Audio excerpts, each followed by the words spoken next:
Okay, students, in last lecture, we have seen that in a Fisher projection formula, we could not exchange position of only two atoms or group of atoms. Whenever we exchange position of only two atoms or group of atoms, we obtain a different molecule, and that molecule is a enantiomer of the first one. तर enantiomer वगैरे काय ते आपल्याला पुढे अजून बघायचं आहे. तरी पण एक थोडक्यामध्ये मी तुला सांगितलंय की non superimposable mirror images of each other are known as enantiomers of one another. आणि मग इकडे बघ, हा मॉलिक्यूल आपण लास्ट लेक्चरमध्ये बघितला आपण की याच्यामध्ये हा जो फिशर प्रोजेक्शन फॉर्म्युला आहे मॉलिक्यूल एचा, याच्यामध्ये आपण वाय आणला इकडे आणि झेड घेऊन गेलो इकडे, तर हे मिळालं. आणि आपल्याला माहिती आहे की हा एक डिफरंट मॉलिक्यूल आहे. हा मॉलिक्यूल आणि हा मॉलिक्यूल सेम नाही, फक्त हे दोघं एकमेकांचे काय आहेत, मिरर इमेजेस. मध्ये जर मिरर प्लेन ठेवला आपण तर आपल्याला दिसतंच इकडे की एक्स यू हे आहे तेच दिसणार. मिररपासून एवढ्या डिस्टन्सवरती झेड, एवढ्या डिस्टन्सवरती झेड, मिररपासून एवढ्या डिस्टन्सवरती वाय, एवढ्या डिस्टन्सवरती वाय. फक्त हा मॉलिक्यूल आपण उचलला आणि याच्यावरती प्लेस करायला गेलो कसा आपण, ते एक्झॅक्ट मॅच होत नाहीत. जे पण काही ॲटम्स आहेत किंवा ग्रुप्स आहेत ते एकमेकांवरती एक्झॅक्टली मॅच होत नाहीत. That is a case of non superimposable mirror images of one another. आणि म्हणून हे दोघं डिफरंट मॉलिक्युल्स आहेत. आपण इकडे लिहिलं बघ, A and B are different molecules. These are actually non-superimposable mirror images of each other, that is enantiomers. आणि आपण प्रिव्हियस काही लेक्चर्समध्ये बघितलं आपण की हे दोघं एकमेकांवरती मॅच का होत नाहीत. पण हा हे सगळं व्हॅलिड कधी आहे, when central atom is attach to 4 different atoms or group of atoms.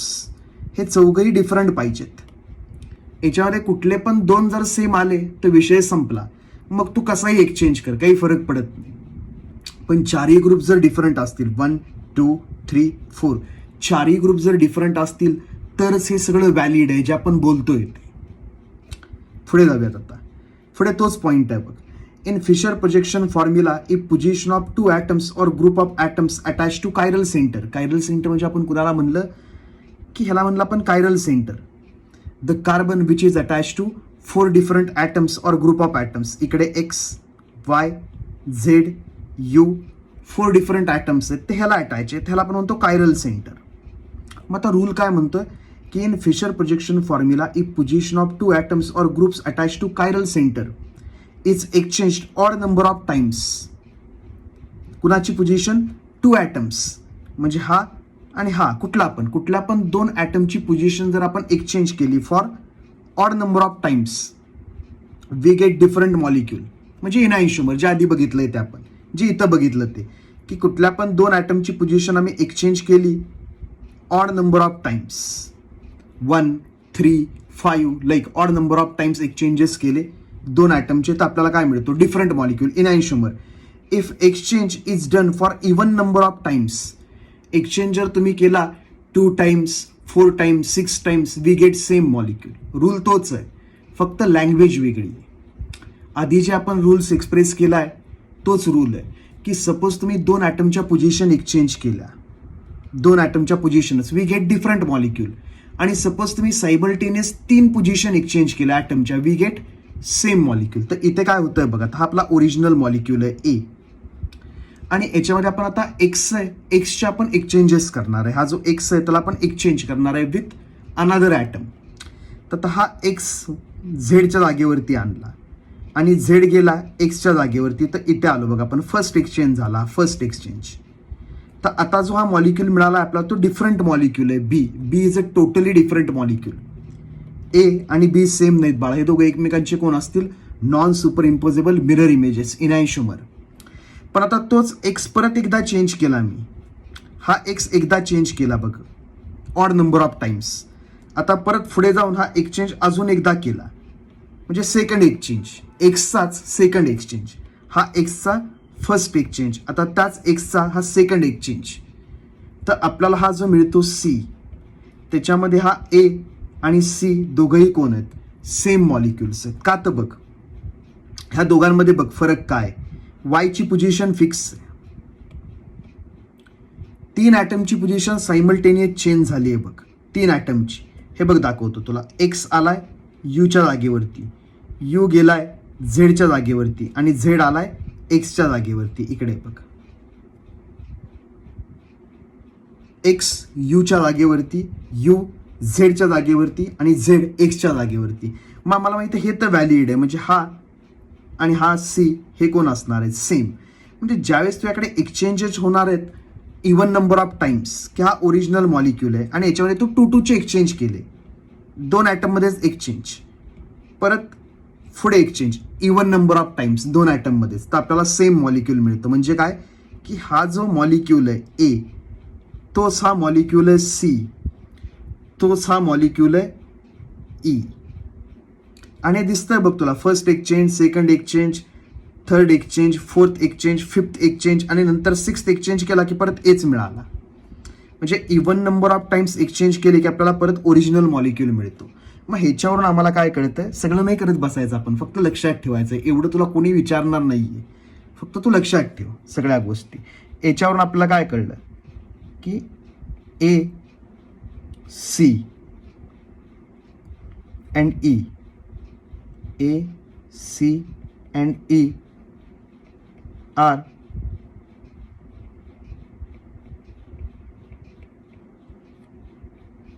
structures of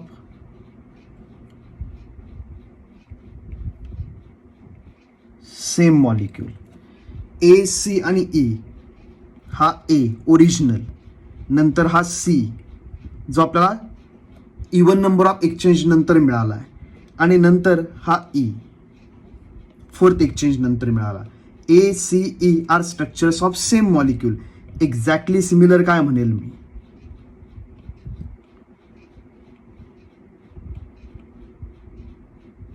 exactly similar मी म्हणेल हे B D and F. B D F हे सेम मॉलिक्यूलचे स्ट्रक्चर्स आहेत. आता याच्यामध्ये बघ, ह्या बी मध्ये आणि डी मध्ये बघ झेडची पोझिशन सेम आहे. बी आणि डी मध्ये बघ तू स्क्रीनवरती की झेडची पोझिशन आहे सेम आहे. आता एक्सचेंज कसे झालेत बघ, एक्सच्या जागेवरती यू आला, एक्स वायच्या जागेवरती गेला, वाय यूच्या जागेवरती आला. बघ इकडे, बरोबर. म्हणजे तुला काय कळलं, बी आणि डी कोण आहे सेमच, आणि एक्झॅक्टली हा एफ पण कोण आहे सेमच, B D F. B D and F are structures of same molecule, are structures of same molecule. फक्त मी काय म्हणेल, but A and B R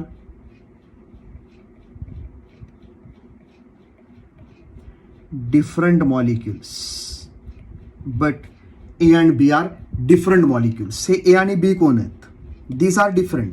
बाकी हे तर सेमच आहे ना, त्यामुळे जास्त काही बोलायला नको. पण हा ए आणि बी हे डिफरंट आहेत, म्हणजे सी डी डिफरंट आहेत किंवा सी बी डिफरंट आहेत. तर हे कळलं पाहिजे ना आपल्याला. ते फिशर प्रोजेक्शन फॉर्म्युलामध्ये जसं तू इमॅजिन करतो, व्हिज्युअलाइज करतो, तसं तुला हे कळतं. चलो आता पुढचा रूल काय म्हणतोय बघ. इकडे काय म्हणलंय बघ, परत तोच रूल आहे, वेगळा नाही. If Fischer projection formula is rotated by 90 degree around chiral centre on a plane of paper, we get different molecule. कालच आपण म्हणलंय बाळा की fissure projection formula is allowed to rotate. Fissure projection formula can be rotated towards right or left by 180 degree, आणि ते पण कशामध्ये, in plane of paper. तर पेपरच्या प्लेनमध्येच आम्ही ह्याला 180 डिग्रीने रोटेट करू शकतो राईटला, किंवा 180 डिग्रीने रोटेट करू शकतो लेफ्टला. That's it. ज्यावेळेस आम्ही हा फॉर्म्युला प्लेन ऑफ पेपरमध्येच राईटला रोटेट करतो 180 डिग्रीनी, वी गेट सेम मॉलिक्यूल. हे दोघंही कोण आहेत, दीज आर सेम मॉलिक्यूल. किंवा हे दोघं पण कोण आहेत, दीज आर सेम मॉलिक्यूल. आणि आपण खाली प्रूव्ह करून दाखवलंय रे, all structures are of same molecule, all structure represent same molecule. तर हे काल बघितलं आपण. मग सांगायचं काय बाळा की फिशर प्रोजेक्शन फॉर्म्युला जो आहे तो फिशर प्रोजेक्शन फॉर्म्युला रोटेट होऊ शकतो 180 डिग्रीनी. कशामध्ये, in a plane of paper.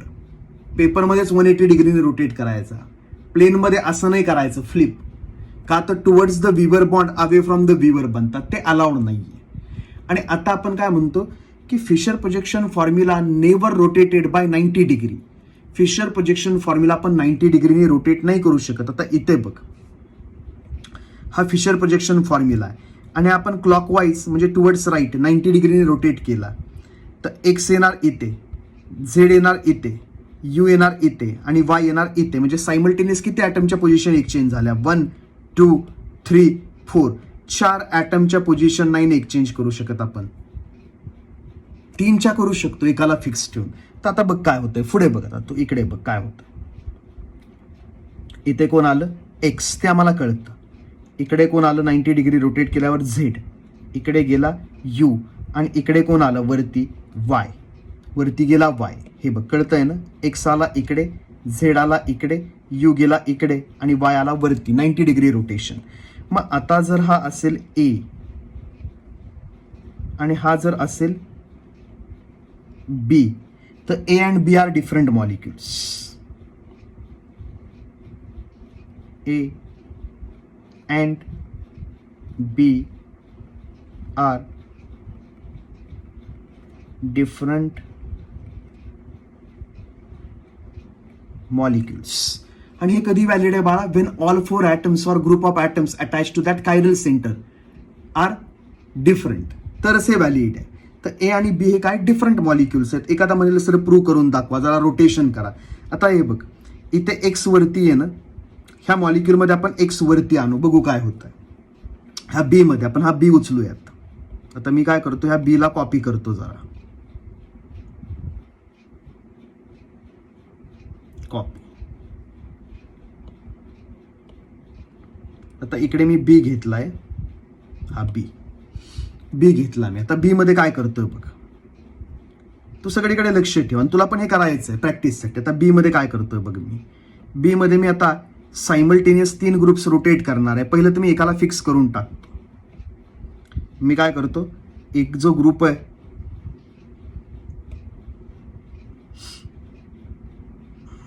कुठे गेला ते माझा, हा एका ग्रुपला करतो फिक्स. तर कुणाला फिक्स करूयात बरं आपण? ह्याच्यामध्ये एक्स वरती आणायचं आहे ना आपल्याला, तर काय करूयात, ठीक आहे झेडला फिक्स करूयात. बी मध्ये काय करतोय बघा आपण,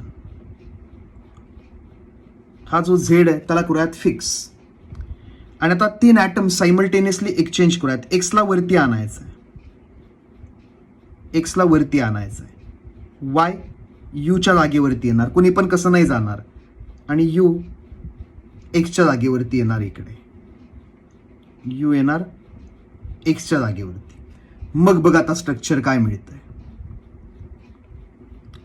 तर हे आणि पुढे मिळणारं स्ट्रक्चर सेमच आहे, डिफरंट नाही. आता आम्ही सायमल्टेनियसली 3 ॲटमच्या पोझिशन करतोय एक्सचेंज. तर पुढे आम्हाला जे स्ट्रक्चर मिळणार आहे ते बीचंच मिळणार आहे. हा बी मॉलिक्यूल आहे, आपण ज्याच्यामध्ये रोटेशन करतोय, सिग्मा बॉन्ड रोटेट करतोय, तो बी आहे. आता बी मध्ये झालं काय बघ, बी मध्ये वरती गेला एक्स, इथे आला वाय, इथे झेड ॲज इट इज, आणि इथे गेला यू. हा पण बीच आहे, हा पण कोण आहे? बीच आहे.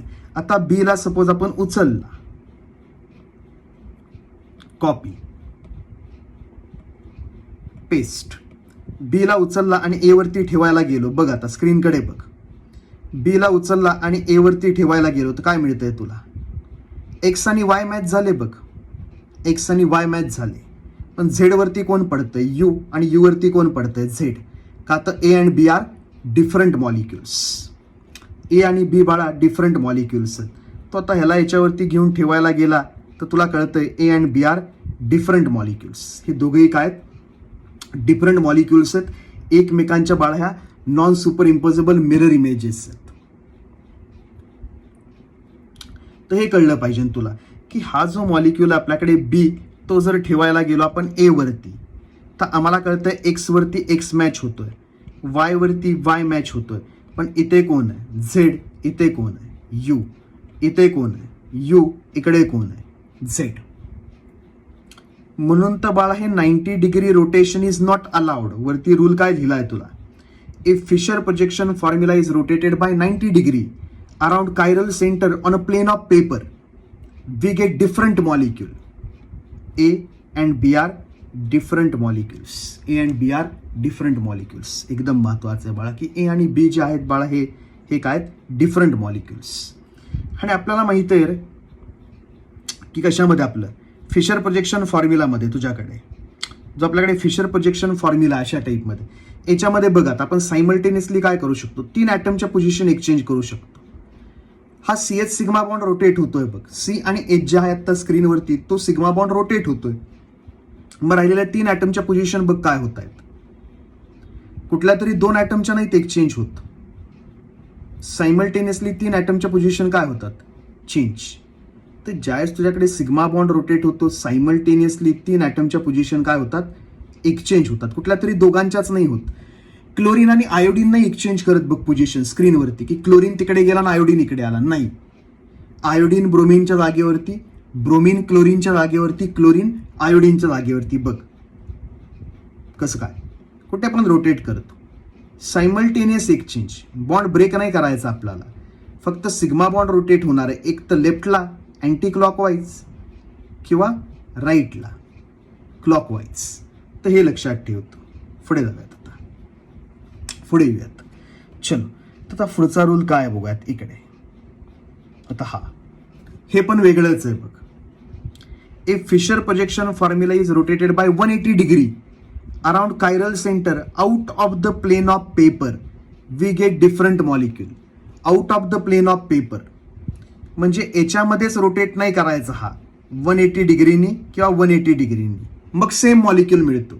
आपण काय करतोय की याच्यामध्ये मॉलिक्यूल आहे, हा प्लेनमध्ये आत्ता स्क्रीनवरती तुझ्याकडे जो प्लेन आहे त्याच्यामध्ये मॉलिक्यूल आहे. म्हणजे आपण म्हणूयात की माझा हा हँड आहे, हा एक प्लेनर आहे, याच्यामध्ये मॉलिक्यूल आहे. तर आपण 180 डिग्री असा रोटेट केला, म्हणजे ते प्लेन आहे तेच 180 डिग्रीने असं फिरवलं, उलटं केलं तर चुकेल बाळा. आत्ता तुझ्याकडे जे बॉन्ड्स असतील, बॉन्ड टुवर्ड्स द व्हीवर, आता तू स्क्रीनकडे बघतोय आणि हा बॉन्ड कुठे आहे, टुवर्ड्स द व्हीवर. तोच हा आपण जर 180 डिग्रीने फिरवला तर बॉन्ड काय होणार आहे तुझ्यापासून, अवे फ्रॉम द व्हीवर. तर याच्यामध्ये बाळा प्रॉब्लेमॅटिक सिच्युएशन आहे. प्रॉब्लेमॅटिक सिच्युएशन काय की हे फिशर प्रोजेक्शन फॉर्म्युला चुकीचा होईल का ते सांगतो बघ तुला. इकडे मला ते अवे फ्रॉम द व्हीवर हे त्याचं एक ड्रॉइंग बघू देत, म्हणजे तिथल्या तिथे मला सिम्पल ना, हा या अशा टाईपमध्ये.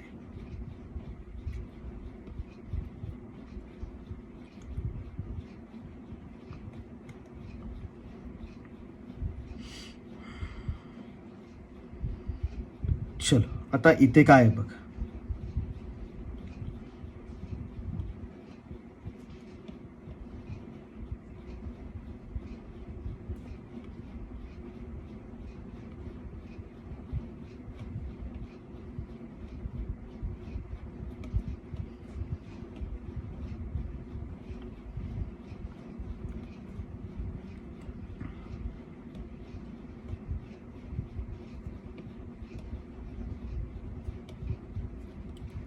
पहिला जो मॉलिक्यूल आहे ना, पहिला मॉलिक्यूल बघ, पहिला मॉलिक्यूल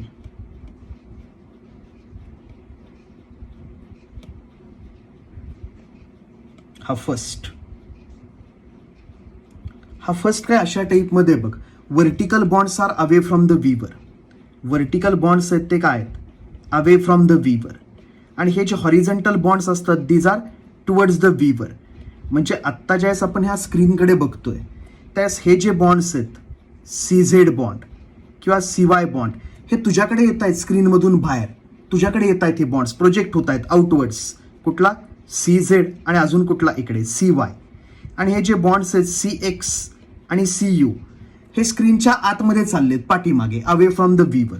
तर आत्ता सिच्युएशन काही अशा टाईपमध्ये की आमच्याकडे हा जो CX बॉन्ड आहे आणि CU बॉन्ड हे अवे फ्रॉम द व्हीवर आहे, आणि CZ बॉन्ड आणि CY बॉन्ड टुवर्ड्स द व्हीवर आहेत. ते झालं मॉलिक्यूल एचं. आणि आता हा ज्यावेळेस आपण 180 डिग्रीनी फ्लिप करू, 180 डिग्रीनी फ्लिप केला तर तूच बघ, सपोज हा प्लेन आहे आणि हा प्लेनमधून बाहेर येणारा बॉन्ड, आणि तू बघतोयस, मी नाही, आता तू, हा तुझ्याकडे येणारा बॉन्ड आहे, हा जो आपल्याकडे पेन आहे हा तुझ्याकडे येणारा बॉन्ड आहे. आणि आता 180 डिग्रीने आपण फिरवला तर हाच बॉन्ड काय होईल तुझ्यापासून, अवे फ्रॉम द व्हीवर. म्हणजे जे हॉरिझॉन्टल बॉन्ड्स आहेत हे जे आता टुवर्ड्स द व्हीवर आहेत, 180 डिग्री केला की काय बनतील, अवे फ्रॉम द व्हीवर. मिनिंगच चुकल रे. फिशर प्रोजेक्शन फॉर्म्युलामध्ये आपल्याकडे फिक्स आहे vertical bonds away, horizontal bond towards the व्हीवर. तर ज्यास 180 डिग्रीने तुम्ही मॉलिक्युलस हा चेंज कराल, फ्लिप कराल, त्यास तुम्हाला काय अशा टाईपमध्ये मिळेल बघा. तर इकडे आपल्याला ड्रॉ करावं लागेल. सी हे अवे होतील बॉन्ड्स, हे बॉन्ड्स अवे बनून जातील. कुठले? Bond with Y Z. 180 डिग्रीनी फिरवला, 180 डिग्रीनी डायरेक्ट असाच 180 डिग्रीनी फिरवला की हे चेंज होईल रे बाळा.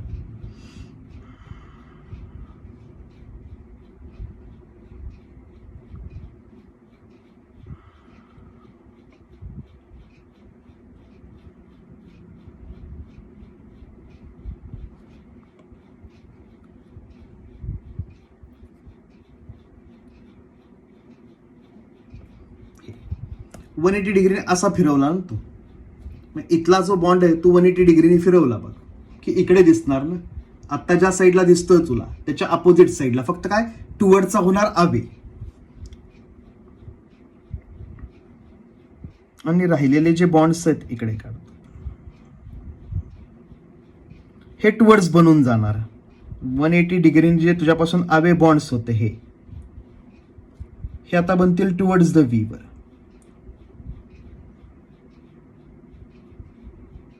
हे बॉन्ड्स काय बनून जातील आता टुवर्ड्स द व्हीवर. एक्स एक्सच्या जागेवरती राहील, यू यूच्याच जागेवरती राहील.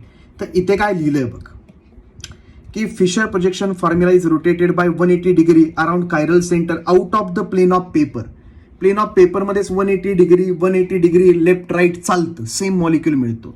पण 180 डिग्रीने जर तुम्ही असा केला त्याला प्लेन ऑफ पेपरच्या बाहेर 180 डिग्रीने फिरवला तर नाही चालत. का? तर फिशर प्रोजेक्शनमध्ये व्हर्टिकल बॉन्ड्स असतात अवे फ्रॉम द व्हीवर, आणि हे बॉन्ड्स कुठे टुवर्ड्स द व्हीवर. आणि तुम्ही ह्यालाच जर 180 डिग्रीने फिरवला तर आता तुमचं काय होणार आहे की जो बॉन्ड तुमच्याकडे येतोय समोर 180 डिग्रीने फिरवला की तो तुमच्यापासून काय जाणार लांब, अवे फ्रॉम द व्हीवर. म्हणजे हॉरिझॉन्टल बॉन्ड बनणार अवे फ्रॉम द व्हीवर आणि व्हर्टिकल बॉन्ड्स काय बनणार टुवर्ड्स द व्हीवर. चुकलं ना मग. तर हे अलाउड नाही बाळा. अशा टाईपचं जे काय आहे इट इज नॉट अलाउड. म्हणून इकडे काय म्हणलंय बघ मी, you can rotate fissure projection formula in a plane of paper by 180 degree to obtain same molecule. You can rotate fissure projection formula in plane of paper, पेपरमध्येच, म्हणजे ह्याला 180 डिग्रीने रोटेट करायचं. एक्स इकडे, एक्स इथे, झेड इथे, you इकडे आणि वाय इकडे.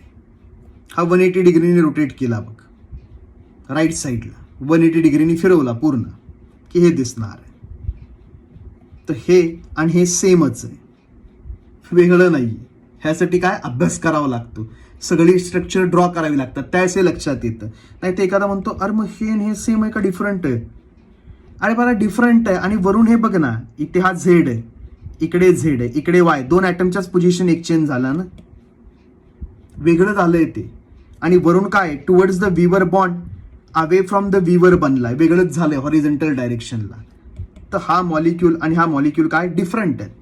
मग इकडे म्हणलंय बघ की you can rotate fissure projection formula in a plane of paper by 180 degree to obtain same molecule. Do not rotate Fischer formula by 90 degree on out of plane of paper. 90 डिग्रीने तुम्ही कसाच rotate करायचं नाही. मग plane of paper किंवा out of plane of paper काही करा तुम्ही, रोटेट नाही करायचं. 90 degree rotation is not allowed. 180 degree rotation is allowed but only in a plane of paper by 180 degree out of plane of paper. आणि do not exchange position of only 2 atoms or groups. तर वरती जेवढे सगळे rules केले तू confuse झाला असेल, त्याच्याऐवजी फक्त एवढंच लक्षात ठेवायचं, दॅट्स इट. की फिशर प्रोजेक्शन फॉर्म्युला पण 90 डिग्रीनी कधीच रोटेट करू शकत नाही, विषय संपला. 180 डिग्रीनी आपण रोटेट करू शकतो किंवा नाही, पण करू कधी शकतो 180 डिग्री रोटेशन जर झालं प्लेनमध्येच, आणि 180 डिग्री जर रोटेशन केलं आउट ऑफ प्लेन तर ते अलाउड नाही बाळा. 180 डिग्री प्लेन ऑफ पेपरमध्ये करू शकतो. 2 ॲटमच्या पोझिशन आपण एक्सचेंज नाही करू शकत, की हा इकडे, दॅट इज नॉट अलाउड कुणाचंच, किंवा हा इकडे असला अलाउड नाही. सायमल्टेनियस 3 पोझिशन एक्सचेंज करू शकतो, की हा इकडे आणि हा इथे. मग वरच्या वरती नाही, चौथ्यावरती नाही जायचं. तर एवढंच फक्त व्हॅलिड आहे. तर 3 मिनिटात समराईज करून टाकला आपण कन्क्लुजन. आता पुढे जाऊयात. आता पुढे अजून रिप्रेझेंटेशन. आपल्याकडे डिफरंट फॉर्म्स आहेत ना रिप्रेझेंटेशनचे. Solid wedge line representation. हे बघा, आपण इकडे आत्ता, आपण इथे होतो, हे बघतोय आपण. रिप्रेझेंटेशन ऑफ कन्फिगरेशन, की जे बॉन्ड्स आहेत आणि ॲटम्स अटॅच आहेत बॉन्ड्सला, ते शो कसे करायचे तर आपण हे बघितलं. वेज डॅश फॉर्म्युला बघितला, की हे जे 2 बॉन्ड्स आहेत प्लेन ऑफ पेपरमध्ये, एक बॉन्ड प्लेनच्या बाहेर येणारा, एक बॉन्ड प्लेनच्या आतमध्ये जाणारा, सॉलिड वेज डॅश फॉर्म्युला. नंतर आपण ह्याच फॉर्म्युलाचं कन्व्हर्जन बघितलं कशामध्ये, फिशर प्रोजेक्शन फॉर्म्युलामध्ये, की ज्याच्यामध्ये हे जे बॉन्ड्स आहेत these are away from the viewer, आणि हे जे बॉन्ड्स आहेत these are towards the viewer. Vertical bonds away from the viewer, horizontal bonds towards the viewer. आता नेक्स्ट स्टेप रिप्रेझेंटेशनचा, सॉर्स प्रोजेक्शन फॉर्म्युला. हे म्हणजे अशा टाईपमध्येच आहे बघ, सॉर्स प्रोजेक्शन फॉर्म्युला. हा बॉन्ड आणि हा बॉन्ड प्लेन ऑफ पेपरमध्ये, इथे एक ॲटम आहे, इथे एक ॲटम आहे सेंट्रल, असा 4 बॉन्ड ना, 1 2 3 4. तर इथे 4 बॉन्ड्स आहेत बघ, 1 2 3 4, बरोबर. इकडे एक बॉन्ड 1, इकडे एक बॉन्ड 2 3 आणि 4, आणि हा बॉन्ड इथल्या ॲटम बरोबर झाला आहे. मग याचे पण 4 बॉन्ड्स आहेत, 1 2 3 आणि हा 4, बरोबर. मग त्याच्यामधले हे जे बॉन्ड्स आहेत ते प्लेन ऑफ पेपरमध्ये, हे जे बॉन्ड्स आहेत ते प्लेन ऑफ पेपरमध्ये, आणि हा पेपरमधून आत जाणारा बॉन्ड, बाहेर येणारा बॉन्ड, आत जाणारा बॉन्ड, बाहेर येणारा बॉन्ड. तर हे पण 3 डायमेन्शनल रिप्रेझेंटेशन आहे. सॉर्स प्रोजेक्शन फॉर्म्युला हे पण काय, 3 डायमेन्शनल रिप्रेझेंटेशन. मग आता याच्यामध्ये बघ, की ज्यास आपण मॉलिक्यूल बघतो, एखादा आपल्याकडे सपोज कुठला मॉलिक्यूल आहे, C2H6 मॉलिक्यूल आहे, इथेन आहे आपल्याकडे, इथेन C2H6. तर त्याच्यामध्ये काय सिच्युएशन असते, अशा टाईपमध्ये C H H H H H आणि H. तर सॉर्स प्रोजेक्शन फॉर्म्युलामध्ये आपण एखादा जो CC बॉन्ड आहे तो स्लांटिंग ठेवतो, असा स्लांटिंग लाईननी दाखवतो, म्हणजे ज्या लाईनला स्लोप आहे अशी लाईन CC बॉन्ड. आणि राहिलेले मग HH बॉन्ड्स आहेत बघ, हा एक बॉन्ड H, एक बोर्डमधून पाठीमागे जाणारा बॉन्ड H, एक बोर्डच्या बाहेर येणारा बॉन्ड H, परत इकडे तसंच एक प्लेन ऑफ पेपरमधलाच बॉन्ड H, नंतर एक आत जाणारा स्क्रीनमधून किंवा पेपरमधून, आणि एक बाहेर येणारा बॉन्ड H.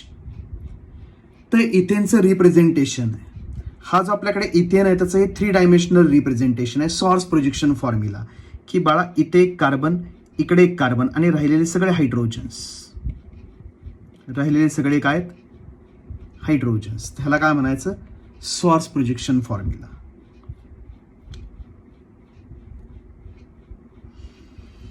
तर इकडे लिहिलंय बघ, की सॉर्स प्रोजेक्शन फॉर्म्युलामध्ये काय आहे गंमत. In this representation, CC bond is represented by long slanting line.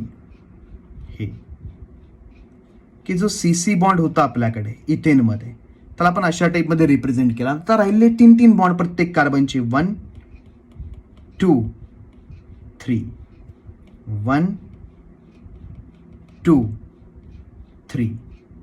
त्याला आपण म्हणतो swords projection formula. In this representation, CC bond is represented by a long slanting line. The lower end represents front carbon while the upper end represents rear carbon. म्हणजे ज्यास तू स्लाइंटिंग line draw करतो असा CC, त्यास हे जे आहे lower end, हा काय सांगतो आपल्याला, फ्रंट कार्बन, आणि हा जो C आहे हे आपल्याला काय सांगतो, इकडे बघ, the lower end represents front carbon, the upper end represents rear carbon. म्हणजे इकडे एक कार्बन आहे आणि इकडे एक कार्बन आहे. ह्या कार्बनला कोण अटॅच आहे? इकडे क्यू, इकडे कोण अटॅच आहे? आर, क्यू आर, आणि इथे एक कोण अटॅच आहे? पी. परत हा स्लांटिंग लाईन. परत इकडे एक कोण अटॅच आहे? एक्स. बोर्डच्या बाहेर एक कोण येतंय? इकडे वाय, आणि बोर्डमधून आतमध्ये कोण चाललंय? झेड. तर फिशर प्रोजेक्शन फॉर्म्युला असाही काढू शकतो, असाही काढू शकतो. का रे बाळा? तर हा सिग्मा बॉन्ड रोटेट होऊ शकतो ना, कुठला पण सिग्मा बॉन्ड. त्याच्यामधला हा सीसी सिग्मा बॉन्ड रोटेट झाला तर यांच्या पोझिशन्स काय होणार आहेत? चेंज. 3 ॲटमच्या. हा सीसी सिग्मा बॉन्ड हा रोटेट झाला तर हे असं चेंज होणार ना, पोझिशन्स काय होणार? एक्सचेंज होणार. मग आपल्याला अशा टाईपमध्ये दिसणार वेगवेगळं. नाहीतर तुम्हाला वाटेल की अरे मगाशी तर असं काढलं होतं, 2 2 2 2 2 2, आता काय झालं? 2 2 2 वर, 2 2 2 खाली. तर बाळा सिग्मा बॉन्ड्स आहेत, सिग्मा बॉन्ड्स रोटेट होऊ शकतात. फक्त तू काय लक्षात ठेवायचंय, ह्या ॲटमचे कुठले पण 2 बॉन्ड 1 2 एकाच प्लेनमध्ये, 1 2 एकाच प्लेनमध्ये, आणि राहिलेले प्लेनच्या बाहेर आणि प्लेनच्या आतमध्ये, त्या टाईपमध्ये. तर इकडे आपल्याला काय सांगायचं की हा जो कार्बन आहे इथला, इथे जो कार्बन आहे हा कसला कार्बन आहे? हा फ्रंट कार्बन आहे. आणि हा जो कार्बन आहे हा पाठीमागचा आहे, बॅक कार्बन, किंवा त्यालाच ते काय म्हणतात? Rear carbon atom. पाठीमागचा carbon atom, rear carbon atom. तर इकडे बघ, याच्यामध्ये मला दाखवू देत तुला, कॉन्फर्मेशन ऑफ इथेनमध्ये दाखवतो. हे बघ, हे बघ, हा इथेन आहे. तुझ्याकडे आता स्क्रीनवरती जे ब्लॅक दिसतंय, black, it is a carbon. ते एक सीसी बॉन्ड आहे बघ. पाठीमागे काय? सीसी बॉन्ड आहे. आणि त्या सीसी बॉन्डमध्ये हे बघ, सीसी बॉन्ड,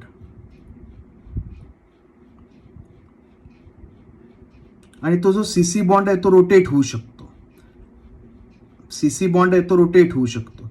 आत्ता आपल्याकडे अशा टाईपचं एक स्ट्रक्चर आहे बघ, मग अशी जे आपण दाखवलं ते, ह्या अशा टाईप्स तुला दिसतं. याच्यामध्ये काही बॉन्ड्स एकाच प्लेनमध्ये. हे बघ, हे सगळे बॉन्ड एकाच प्लेनमध्ये. कुठले बॉन्ड? टॉपचा, बॉटमचा आणि मधला सीसी बॉन्ड.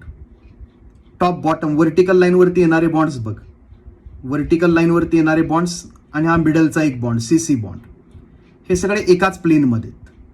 आणि बाकी मग प्लेनच्या बाहेर येणारा, प्लेनच्या आतमध्ये जाणारा. अजून काय आहे का माझ्याकडे? रोटेशन वगैरे दाखवण्यासारखं नाहीये.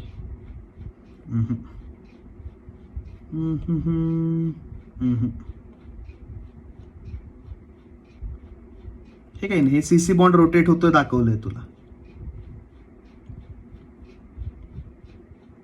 हे बघ, हा, हे ते कळेल बघ. आता हा आपल्याकडे मध्ये सीसी बॉन्ड आहे बघ.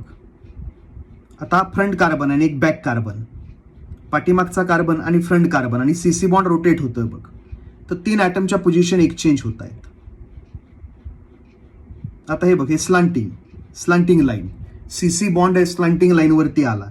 आणि जो फ्रंट आहे आपल्याकडे, फ्रंट, तर फ्रंट कार्बन बॉटमला आहे आणि रियर कार्बन अपवर्ड आहे, म्हणजे पाठीमागे. रियर कार्बन जो अपवर्ड दिसतो तुम्हाला स्लांटिंग वरती, तो पाठीमागचा कार्बन आहे, आणि जो डाऊनवर्ड दिसतो तो फ्रंट कार्बन. आणि सीसी जो बॉन्ड आहे मधला, सीसी बॉन्ड, ब्लॅक ॲटम मधला बॉन्ड, तो सिग्मा बॉन्ड रोटेट होतोय. आणि रोटेट झाल्यामुळे ॲटमच्या पोझिशन्स काय होणार आहेत? एक्सचेंज. सायमल्टेनियस 3 पोझिशन एक्सचेंज होत आहेत बघ. मग ज्यावेळेस आपण सीसी बॉन्डकडेच बघतो, असं हे बघा, आता मी सीसी बॉन्डकडे बघतो, सीसी बॉन्डकडे, तर एका कार्बनच्या पाठीमागे दुसरा कार्बन आहे, एका कार्बनच्या पाठीमागे दुसरा कार्बन एक्झॅक्टली. आणि फ्री रोटेशन होतंय कार्बन कार्बन बॉन्ड्स. हा जो कार्बन कार्बन बॉन्ड आहे, सिग्मा बॉन्ड, सिंगल बॉन्ड, त्याचं फ्री रोटेशन चालू आहे. आणि त्याच्यामुळे काय होतंय बघ, ज्यावेळेस आपण कार्बन कार्बन बॉन्डकडे परपेंडिक्युलर बघतो, हा जो सीसी बॉन्ड आहे त्याच्याकडे एक्झॅक्टली बघतो आपण, असं की 1 carbon is behind another carbon. Front carbon आणि रियर कार्बन जर एक्झॅक्टली एकमेकांच्या मागे ठेवला आपण, एक्झॅक्टली एकमेकांच्या मागे, तर असं दिसतं. मग असं दिसत असताना जर आपण ॲटमच्या पोझिशन ड्रॉ केला, it is called as a Newman projection formula. हे असं दिसताना ज्यावेळेस आपण ॲटमच्या पोझिशन ड्रॉ करतो, it is a Newman projection formula. हे बघा, असलं इथं येते. पण त्याच्या आधी बघ, याच्याकडे बघ. आता इथे बघ आपल्याला काय कळलं सॉर्स प्रोजेक्शन फॉर्म्युलामध्ये in this representation CC bond is represented by long slanting line. Okay, no problem. This carbon is front carbon and this carbon is rear carbon. त्याला आपण म्हणतो बॅक. असू दे, front and back. Front rear म्हणण्यापेक्षा हे simple आहे, front carbon back carbon. आता काय होतंय की हा सीसी बॉन्ड रोटेट होऊ शकतो. सीसी बॉन्ड रोटेट झाला तर ह्या ॲटमच्या पोझिशन्स किंवा ह्या ॲटमच्या पोझिशन्स सायमल्टेनियसली एक्सचेंज होणार आहेत. Simultaneously exchange. मग आता इथं आम्ही ते केलंय बघ. इथे काय केलंय 60 डिग्रीने रोटेट केल्यात पोझिशन 60 डिग्रीनी. हे बघ ह्याशा टाईपमध्ये आता इमॅजिन करतो ह्याशा टाईपमध्ये. आणि मी काय करतोय बघ हा आर जर इथे आला आर जर इकडे आला तर हा क्यू कुठे येईल इथे आणि हा पी कुठे जाईल इथे. आलं लक्षात तुझ्या का नाही आलं. हे तिन्ही बॉन्ड एकदम रोटेट होतात ना. मग आर जेवढ्यानी पुढे येणार तेवढ्यानीच क्यू पुढे येणार तेवढ्यानीच हा पी इकडे पुढे येणार क्लॉकवाईज. इथे दिसतंय बघ आपल्याला तिन्ही ॲटम सायमल्टेनियसली पुढे मागे येणार आहेत. हे आपण फ्रंट कार्बनचे चेंज करतो, बॅक कार्बनचे पण चेंज करू शकतो, काही टेन्शन नाही. तर इथे बघ इथे आम्ही काय केलंय आता 3 ॲटमच्या पोझिशन चेंज करायच्या. मग ह्याच्यामध्ये प्रोबॅबिलिटीज आहेत. हे बघ की क्यू इथे आला तर पी इथे येणार तर आर इकडे येणार. म्हणजे इथे दाखवायचं आर क्यू पी. ओके, काही प्रॉब्लेम नाही. चलो, तर आम्हाला काय कळलं बाबा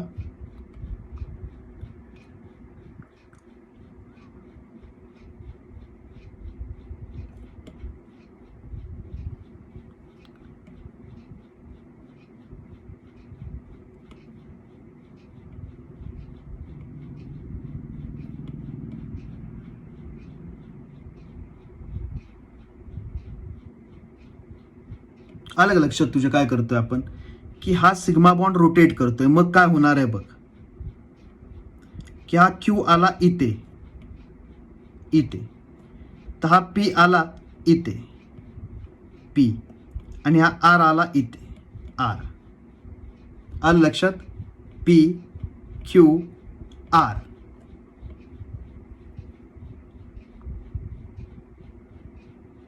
पी क्यू आर. एखादा म्हणेल नाही सर असं नाही असं होऊ शकतं का की पी आला इकडे पी इकडे आला एवढ्या लांब. होऊ शकतं ना बाळा, काही पण होऊ शकतं. हे बघ एखादा असंही म्हणू शकतो क्यू आला इकडे आर आला इकडे आणि पी आला इकडे.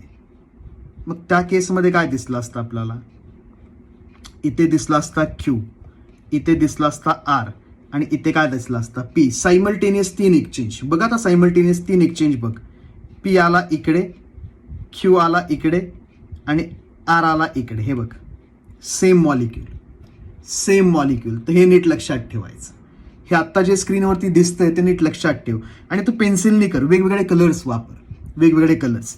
पेन्सिलने एकदम फेंट लाईन ड्रॉ कर अशी की ह्याच्यावरून हे स्ट्रक्चर आपण बनवलंच कसं तर सिग्मा बॉन्ड रोटेट झाला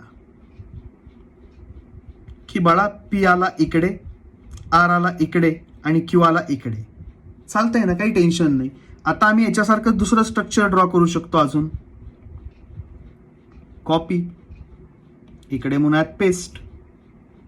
काही टेन्शन नाही बाळा, कोनो टेन्शन नाही. आता याच्यामध्ये आम्ही काय करणार आहे हे काढतो. आता याच्यामध्ये आम्ही काय म्हणतो हे झालं बघ की सपोज हा पी इथे आला हा आर इकडे आला आणि हा क्यू इथे आला. होऊ शकतं ना, काही टेन्शन नाही. हा सी सिग्मा बॉन्ड रोटेट झाला तर हे होऊ शकतं. मी इथे दाखवतो आता की काय होतंय. सी सिग्मा बॉन्ड रोटेट होतोय. सी सिग्मा बॉन्ड रोटेट होतोय हा.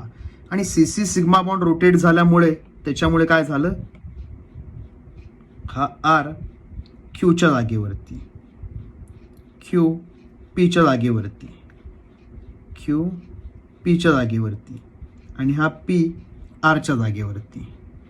तर ॲरोज ड्रॉ करतो. पी इकडे, आर इकडे आणि क्यू इकडे. सायमल्टेनियस 3 एक्सचेंज की काय झालं, हा सीसी सिग्मा बॉन्ड रोटेट झाला. हा सीसी सिग्मा बॉन्ड रोटेट झाला, त्याच्यामुळे आर आला इथे. Simultaneous 3 exchange. क्यू आला इथे आणि पी आला इकडे. तर आम्हाला नवीन स्ट्रक्चरमध्ये काय दिसणार आहे आता, वरती दिसणार पी, पी दिसणार इकडे, इकडे दिसणार पी, इकडे कोण दिसणार आर आणि इकडे कोण दिसणार क्यू. हे बघ, क्यू इथे, पी इथे आणि आर क्यूच्या जागेवरती. Simultaneous 3 exchange. तर हा जो मॉलिक्यूल आहे ए, तोच हा मॉलिक्यूल आहे ए, तोच हा मॉलिक्यूल आहे ए. हे सगळे कोण आहेत, सेम आहेत बाळा. हे सगळे कोण आहेत, सेम आहेत.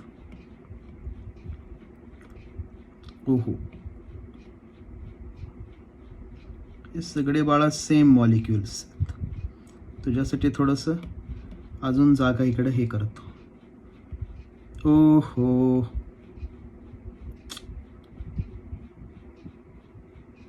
आधी काय करतो, हा जो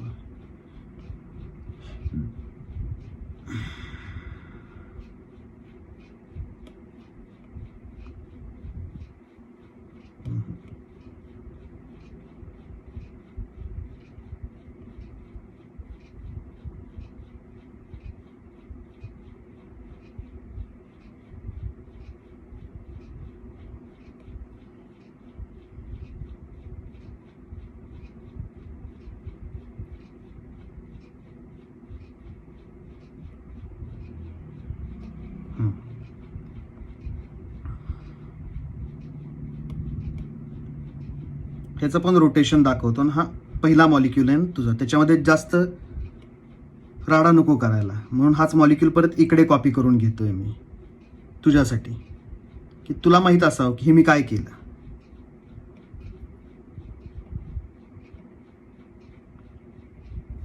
तर याच्यामध्ये बाळा मी फक्त एवढाच प्रकार केला.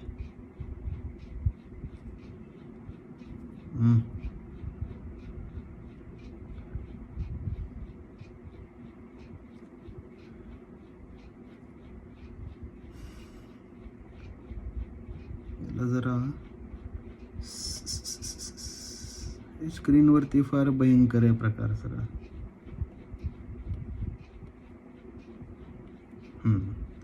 आता हे बघ काय केलं आपण, याच्यामध्ये फक्त बॉन्ड्स आपण केले रोटेट. हा पी आहे त्याला इकडे आणला, पीला इकडे आणला, मग आर इकडे येणार तेवढ्या डिस्टन्सनी आणि क्यू अँगलनी, डिस्टन्सनी म्हणण्यापेक्षा अँगलनी इकडे येणार.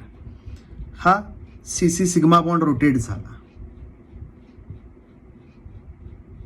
हा सीसी सिग्मा बॉन्ड काय झाला, रोटेट झाला. हा सीसी सिग्मा बॉन्ड रोटेट झाला क्लॉकवाईज, की पी थोडा पुढे आला, आर थोडा पुढे आला, क्यू थोडा पुढे आला इकडे. याच्यामध्ये दाखवले ते, मग हे मिळालं आणि मग हे मिळालं पुढे. ते सगळे सेमच आहेत. हा हा ए आणि ए, तू लिही ऑल आर सेम. हे सगळे सेमच आहेत, तू लिहून टाक. हे सगळे कोण आहेत, सेमच आहेत. ह्याला म्हणायचं सॉर्स प्रोजेक्शन फॉर्म्युला बाळा. आणि मग सॉर्स प्रोजेक्शन फॉर्म्युलावरून आपण काय ड्रॉ करतो, न्यूमन प्रोजेक्शन फॉर्म्युला. हा इथे जो दिसतोय तो ह्याला आपण म्हणतो न्यूमन प्रोजेक्शन फॉर्म्युला. तो कसा ड्रॉ करायचा तो बघूयात नेक्स्ट लेक्चरमध्ये. बाय.